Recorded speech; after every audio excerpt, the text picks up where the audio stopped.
आत्मा को यह शरीर बंधन में रखता है। शरीर जड़ है, आत्मा चेतन है, किंतु जड़ चेतन की यह ग्रंथि असत्य है, गलत है। क्योंकि चेतन को जड़ वस्तु किस प्रकार बांध सकती है, यह ग्रंथि असत्य होने पर भी जिस तरह स्वप्न हमें रुलाते हैं, वैसे ही यह हमें भी रुलाती है। तात्विक दृष्टि से देखें तो हम यह नहीं कह सकते कि जड़ शरीर चेतन आत्मा को बांधकर रख सकता है। चेतन आत्मा को जड़ शरीर बंधन में नहीं रखता। आत्मा शरीर से भिन्न है, यह बात सभी जानते हैं, किंतु इसका अनुभव बहुत कम लोग कर पाते हैं। सुखदेव जी कहते हैं, हे राजन, तुम जो प्रश्न करते हो वैसे ही प्रश्न विदुर जी ने मैत्रेय जी से पूछे थे। ये विदुर जी ऐसे हैं कि आमंत्रण के बिना भी भगवान उनके घर गए थे। विदुर जी एवं उनकी पत्नी शुलभा का भगवत प्रेम। परीक्षित ने कहा कि विदुर जी और मैत्रेय जी का मिलन कब हुआ, वह मुझे बताइए। सुखदेव जी कहते हैं कि आमंत्रण पाए बिना ही भगवान विदुर के घर गए थे। उस प्रसंग की बात पहले बता दूं। धृतराष्ट्र ने पांडवों को लाक्षागृह में जला देने का प्रयत्न किया था। विदुर जी ने धृतराष्ट्र को उपदेश दिया, किंतु उसका धृतराष्ट्र पर कुछ भी असर नहीं हुआ। विदुर जी ने सोचा कि यह धृतराष्ट्र दुष्ट है, उसके कुसंग से मेरी बुद्धि भी भ्रष्ट हो जाएगी। फिर भी उन्होंने उसको कई बार उपदेश दिया, किंतु धृतराष्ट्र ने एक भी न सुनी। तो विदुर जी ने उसके घर को ही छोड़ दिया। विदुर जी अपनी पत्नी शुलभा के साथ समृद्ध घर का त्याग करके वन में चले गए। वनवास के बिना जीवन में सुवास नहीं आ सकता, इसलिए तो पांडवों ने और भगवान रामचंद्र जी ने भी वनवास किया था। विदुर जी तो पहले से ही तपस्वी सा जीवन बिताते थे और भगवान का कीर्तन करते थे, इसलिए दुर्योधन के 56 भोगों को छोड़कर भगवान श्री कृष्ण ने विदुर जी के घर भाजी का प्राशन किया। विदुर जी और शुलभा वन में नदी के किनारे कुटिया बनाकर रहने लगे और तपस्या करने लगे। वे हर रोज 3 घंटे प्रभु का कीर्तन और 3 घंटे प्रभु की सेवा करने लगे। 12 वर्ष तक वे इस प्रकार भगवान की आराधना करते रहे। मन को सत्कर्म में लगाए रखो, नहीं तो मन निठल्ला होकर पाप करेगा। भगवान का वे कीर्तन करते थे और भूख लगने पर भाजी खाते थे। भोजन करना पाप नहीं है, भोजन में ही खो जाना और भोजन करते समय भगवान को भूल जाना पाप है। कई लोग कड़ी खाते खाते उसी में खो जाते हैं और अगले दिन माला फेरते हुए भी कड़ी को याद करते हैं। मन में सोचते हैं कि कल कड़ी कितनी स्वादिष्ट थी।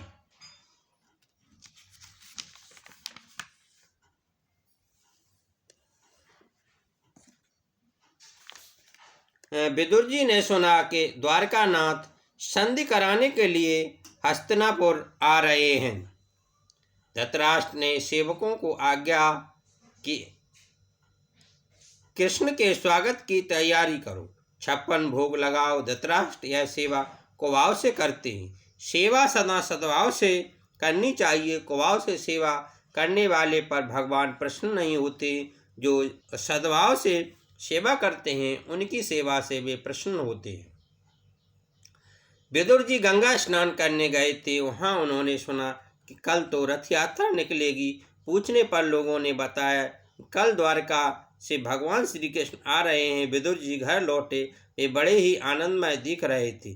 उनकी पत्नी ने पूछा, क्या बात है कि आज आप बड़े खुश दिखाई दे रहे हैं? विदुर जी ने कहा, सत्संग में सारी बात कहूँगा। मैंने कथा में सुना था कि जो 12 वर्षों तक सत्कर्म करे उस पर भगवान कृपा करते हैं।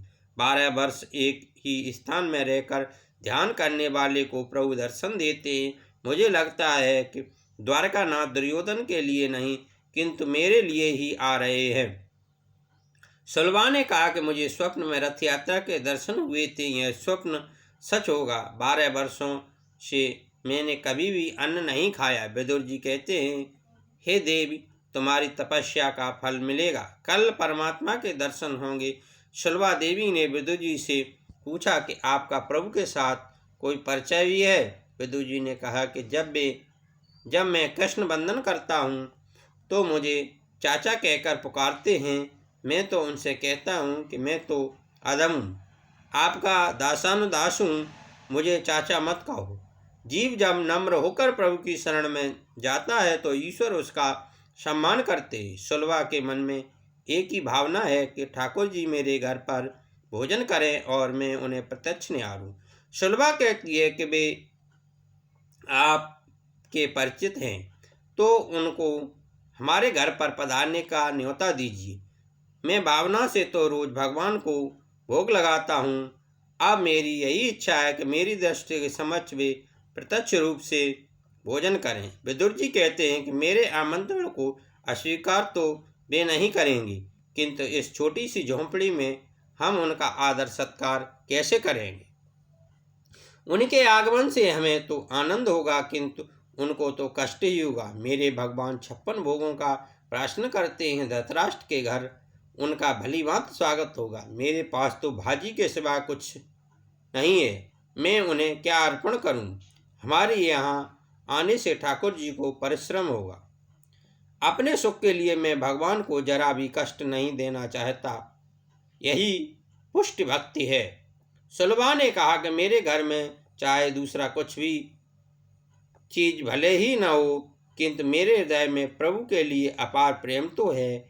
वह प्रेम ही मैं तो भगवान के चरणों में समर्पित कर दूंगी।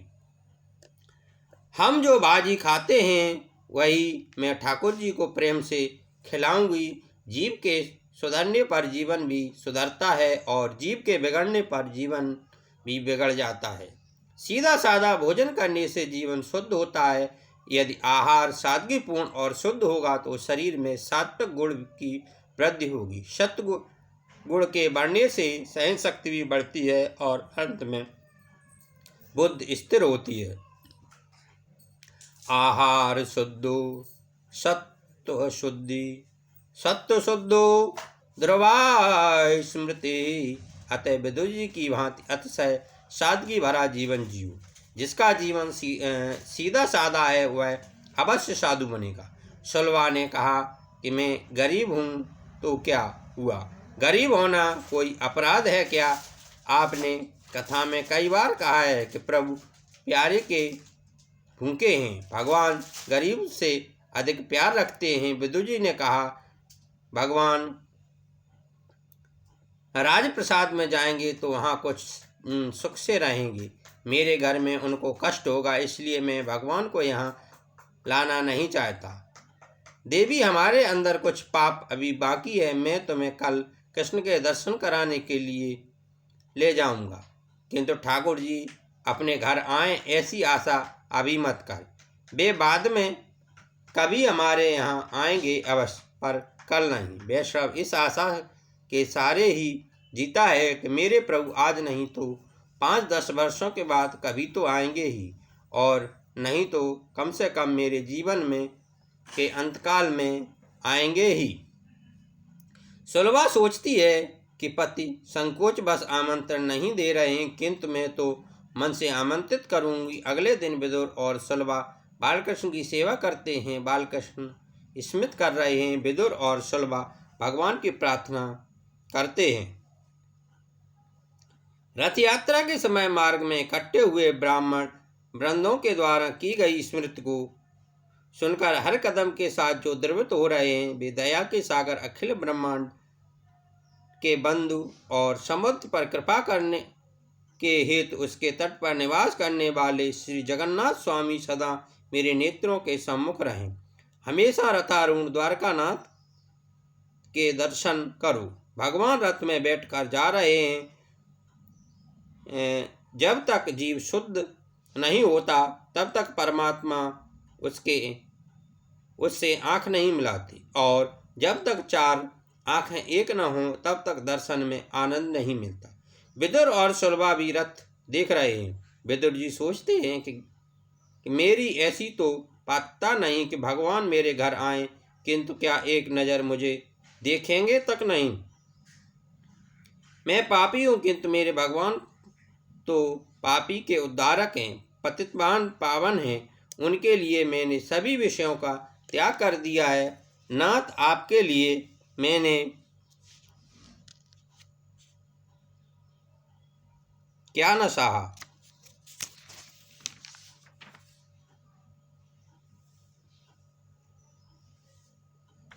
12 वर्षों से मैंने अन्न नहीं खाया। क्या भगवान मेरी ओर एक दृष्टि भी नहीं करेंगे? कृपा कीजिए, हजारों जन्मों से मैं आपसे जुदा रहता हूँ, पर आज आपकी शरण में आया हूँ। लोगों की भीड़ में से रथ आगे बढ़ रहा था। प्रभु की आंखों तो नीचे की ओर देख रही थी। विदुर सलवा ने दर्शन किए। श्री कृष्ण ने भी विदुर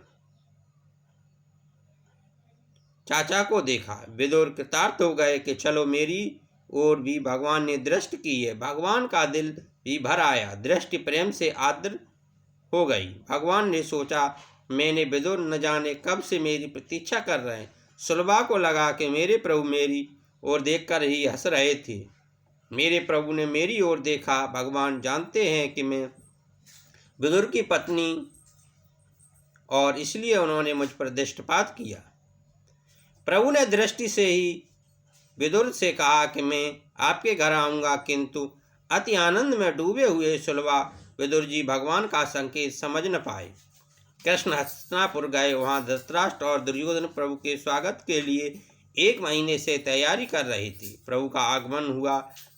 प्रभु ने धृतराष्ट्र दुर्योधन को बताया कि मैं द्वारका के राजा की हैसियत से नहीं, अपितु पांडवों का दूत बनकर आया हूँ।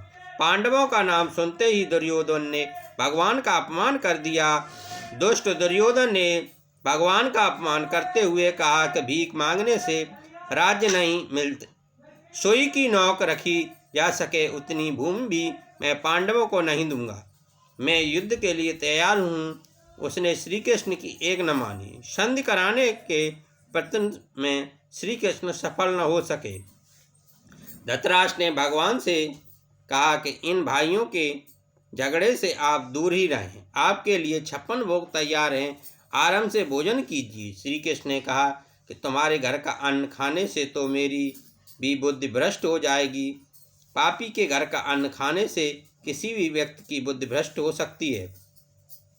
56 प्रकार की खाद्य वस्तुएं भगवान के लिए तैयार की गई हैं, किंतु फिर भी उन्होंने खाने से इनकार कर दिया।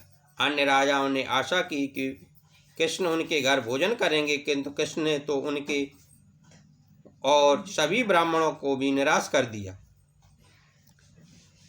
द्रोणाचार्य ने तब पूछा कि आप सभी के आमंत्रण से इनकार कर रहे हैं, तो फिर कहाँ जाएंगे? भोजन का समय हो गया, कहीं न कहीं भोजन तो करना ही पड़ेगा।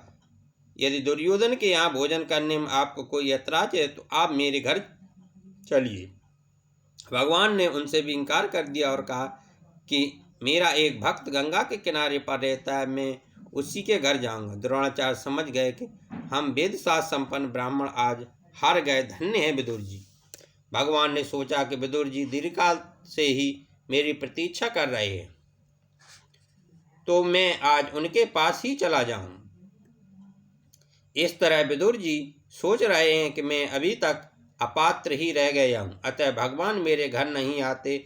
आज सुलभा का हृदय भी बड़ी कातरता और आदरता से सेवा कर रहा है। वह भगवान से प्रार्थना कर रही है कि मैंने आपके लिए सर्वस्व का त्याग कर दिया है, फिर भी आप नहीं आ रहे हैं। गोपियाँ सच कहती हैं कि कन्हैया के पीछे जो लग जाता है उसी को वह रुलाता है। आपके लिए मैंने संसार सुख को त्याग दिया, सर्वस्व आपके चरणों में रख दिया, फिर भी मेरे घर आपका आगमन क्यों नहीं हो रहा है? कीर्तन भक्त श्री कृष्ण को अति प्रिय है। सूरदास भजन करते हैं तो श्री कृष्ण आकर उनके हाथ में तमूरा देते हैं। सूरदास कीर्तन करते हैं और कन्हैया सुनता है। नाहं वसामि वैकुंठे योगिना हृदय न च मद्भक्ता यत्र गायन्ति तत्र तिष्ठामि नारद। भगवान नारद से कहते हैं कि न तो मेरा वैकुंठ में वास है और न मैं योगियों के हृदय में हूँ। मैं तो वहीं पर रहता हूँ जहाँ मेरा भक्त प्रेम से आर्द्र होकर मेरा कीर्तन करता है। झोपड़ी में विदुर सुलभा भगवान के नाम का कीर्तन कर रहे हैं, किंतु वे नहीं जानते कि वे जिसका कीर्तन कर रहे हैं वह आज साक्षात उनके द्वार पर खड़ा है। मनुष्य का जीवन पवित्र होगा तो भगवान बिना आमंत्रण पाए ही उसके घर आएंगे। जो परमात्मा के लिए जीता है उसके घर पर परमात्मा स्वयं आते हैं। हरि ओम। शांति शांति शांति।